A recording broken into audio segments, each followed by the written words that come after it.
morning home. My heart is where the Hebrew home is. For where the heart is, that's where you find the Hebrew home.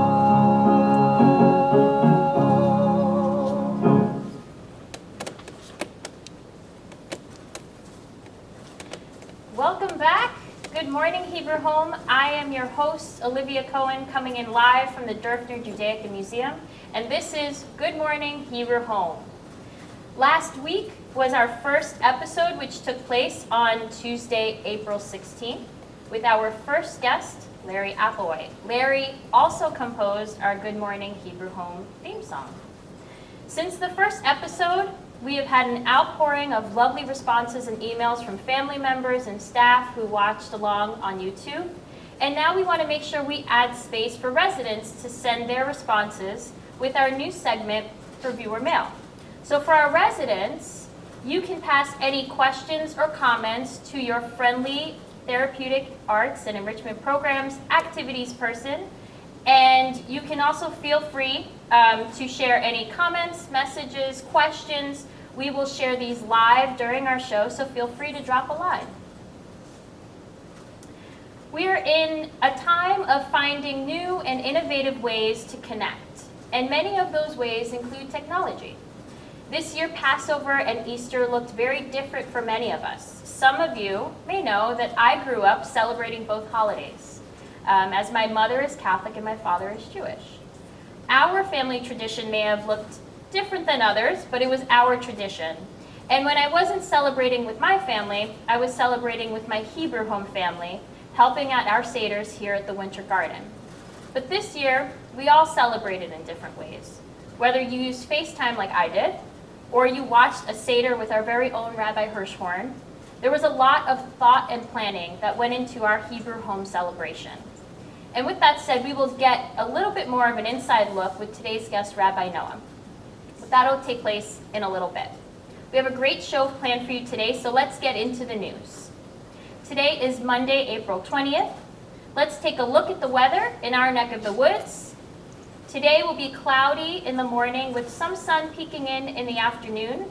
Temperatures will rise to 55 to 57 degrees and drop later in the evening to 40 degrees. Let's move on to this day in history. April 20th, 1945. For the first time on radio, the show Your Lucky Hit Parade is broadcast in homes all over the country.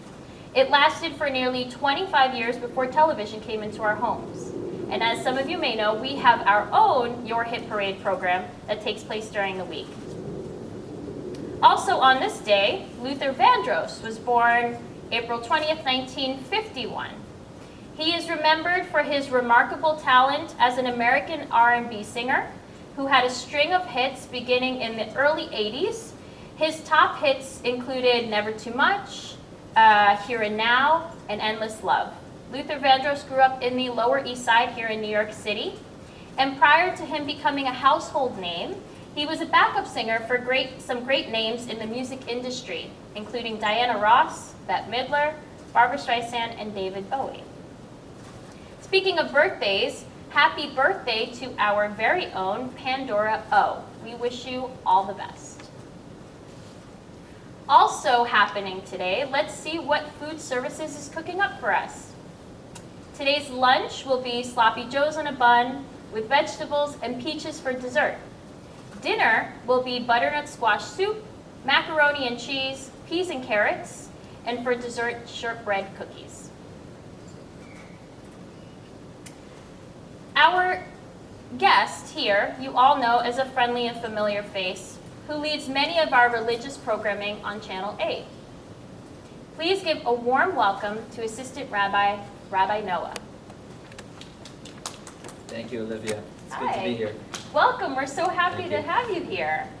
I was so taken back by how much thought and planning went into this year's Seders, and also just in general, all the thought and planning that has gone into broadcasting our religious programming that we have here.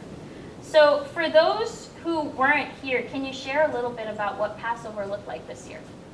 Yeah, as you alluded to earlier, definitely very different this year than in the past, although this is my first year here, so I don't really know that.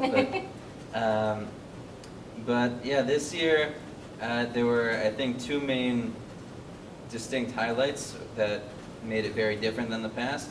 One is this is the first year that the Hebrew Home has been open in over 100 years that we, due to the coronavirus, were not able to just turn over the kitchen and serve everything kosher Passover.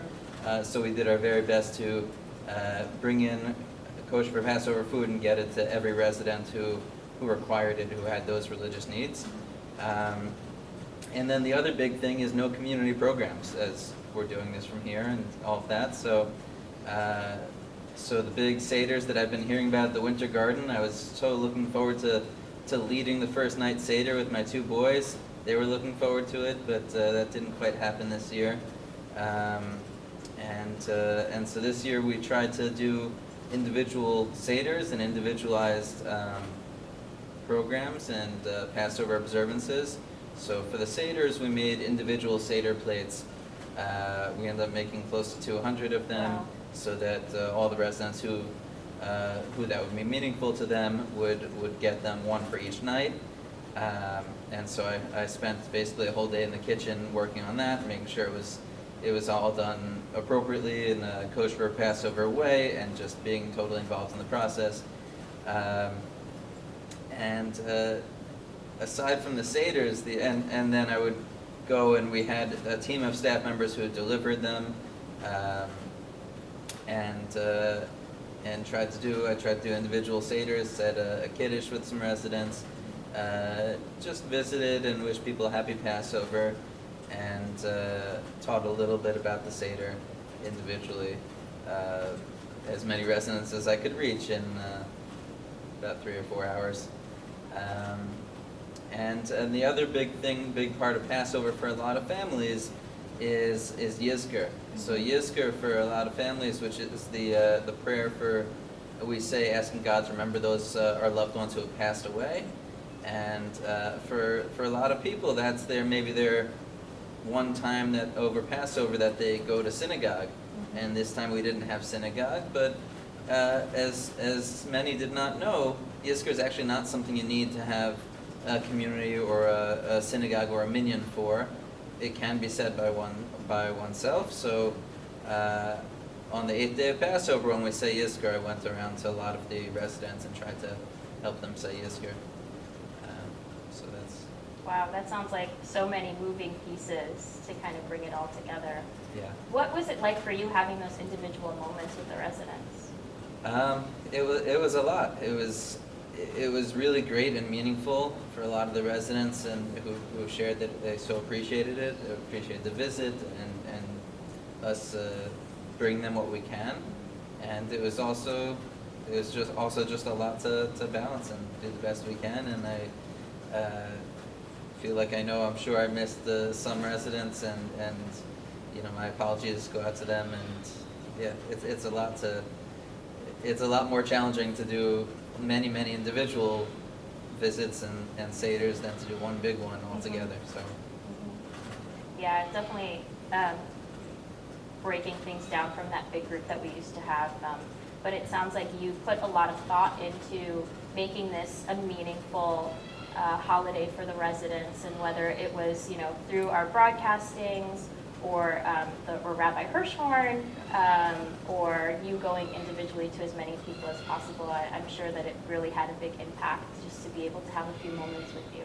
Yeah, and I was mentioning to a lot of the residents that we traditionally say in the Seder next year in Jerusalem.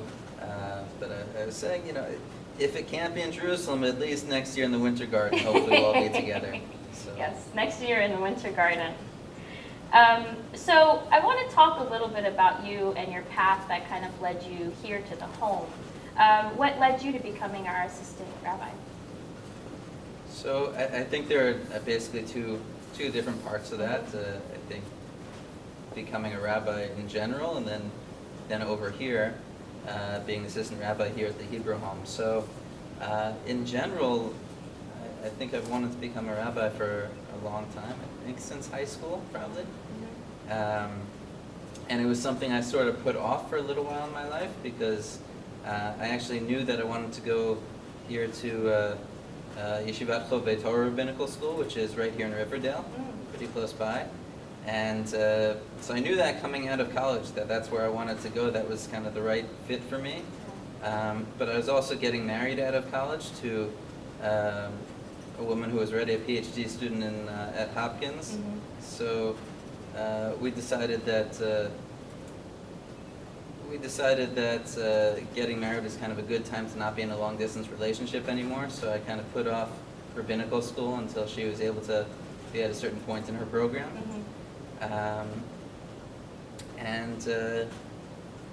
Yeah, in terms of the Hebrew home, it's not something I had specifically thought about going into rabbinical school, but I had in general thought about working with seniors in general.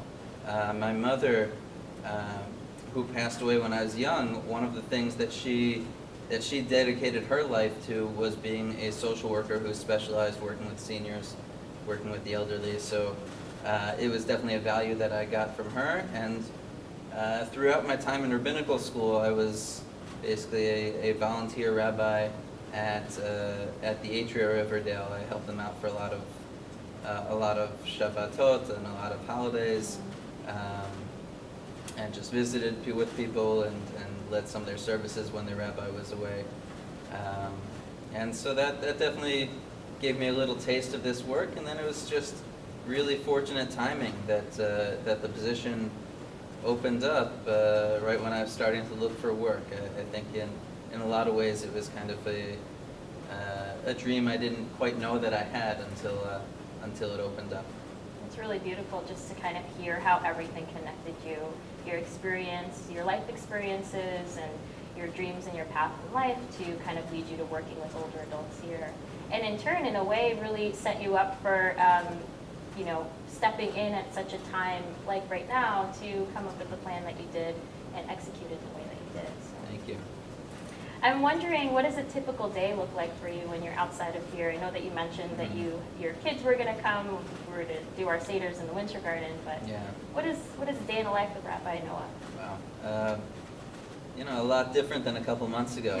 So it's a little bit of a complicated question, but a typical day these days, my kids actually just started school again after a break for Passover. So they're going to school on the computer again. But so now a typical day involves getting the kids up, and it's a typical, I don't know, getting my kids up, just trying to, we're around each other a lot, the family, my wife and kids, and just trying to keep them entertained and active and getting a little fresh air. And these days, a typical day is a little bit challenging, but trying to spend time with my kids, and whether it's games or books or definitely giving them more screen time than they got before this pandemic started. Keeping them as active as possible in very many ways and stimulated as much as possible. It sounds like what you guys are doing at home. Yeah. So my last question that I have for you today is any message that you would like to give to the residents or those who are watching? It's definitely worth thinking about. One message I'd like to give them is at 11 o'clock today. I've got a class right here on Channel 8, Ask the Rabbi. Yes. So let's tune back in. Yeah. Don't turn off your TVs. There's something else coming up right after this. So. But I think overall another message is staying positive. This is a really challenging time, and this is a really challenging time. And I think staying positive, focusing on the good, focusing on how much we all have to be thankful for, and that has a really big power to it. That can really have a significant influence on our spirit, our emotional lives, our well-being, our medical health. But the other thing, and I was saying this to some of the residents when I went around doing Yizkor, because in Yizkor we ask God to remember our loved ones because we're going to give charity on their behalf. And I like to point out that it's not exclusively about charity. It's about the things we can do in this world that our loved ones no longer can do. And there are so many things that even though we're restricted now in this time of the coronavirus, we can still be doing. Whether it's a smile or a thank you to a nurse or a nursing assistant, or whether it's giving someone a phone call, reaching out by the phone to people in our lives just to check in with them, see how they're doing, let them know that we're thinking about them. There are ways that we can really do great things. We can do acts of kindness that even this time of restriction we can still do. And I want to encourage everyone to do that. That's beautiful. Very well said. Thank you, Rabbi Noah, for joining us today. It's been lovely having you. Thank you, Olivia. And don't forget, you can catch Rabbi Noah every week here on Channel 8 for Ask the Rabbi, Bible Study, and Shabbat Shalom. And don't forget to also check your local Sagely Monitor for more up-to-date listings. And now for our positive news story. As a new normal begins to settle across the world amid the coronavirus pandemic, many in-person activities are converting to online spaces. For some, this can be challenging, but the difficulties of using technology are not stopping 89-year-old Anna Marie Leo from teaching her dance classes via Zoom. Born in 1930, she began dancing at the age of 4, and she started taking classes in Wilmington, Delaware. When she was 21, she teamed up with her husband to open up a dance studio. She says, "I got that year maybe 75 students where lessons were $1.50 a week." She told the Today Show. Think about that. A dance lesson for $1.50. My rent for that building was maybe $600 a month. Boy, would I like to be paying that now. Now, the coronavirus pandemic has forced the small business to shut its doors, but Leo is not letting the pandemic stopping her from teaching. The 89-year-old has overcome the loss of her husband and a daughter, and even a fire that burned down her studio in 1982. So resilience is no stranger to her. She says, "I go online and I can see the children dancing, and they can see and hear me." She explained, adding that her grandson lives with her. He helps her with the technology. She said, "I'm a little bit scared. I haven't been out of my house for probably 3 weeks, but I am not giving up. I'm optimistic. I'm definitely one of the half-full glass people. Always have been, always will be. I guess maybe that's how I got to 90, so hopefully I'll get to many more of those years." She says she hopes her story can inspire others, and her message is to never give up. She is teaching 4 classes over 3 days to her students who span in all ages from preteens to adults. She said there's always a solution. When you think, oh my gosh, how am I going to make this happen? Look for a solution. You can find it. There's always a way. And I'd like to see, after we all get through this, that camaraderie is what stays. So there we go. A story about creativity, resilience, and connection. That's our show for today. Remember to tune in to Channel 8 later today. We have Rabbi Noah's program coming up soon at 11:15. We also have Exercise with Deborah at 1:30. And don't forget, you can catch this episode of Good Morning Hebrew Home again on Channel 8 at 6:30 or later today on YouTube. Tomorrow we have guest host, our Chief Operating Officer, David Pomerantz. Once again, this has been Olivia Cohen with Good Morning Hebrew Home. See you all tomorrow, same time, same place, same channel. Cohen out.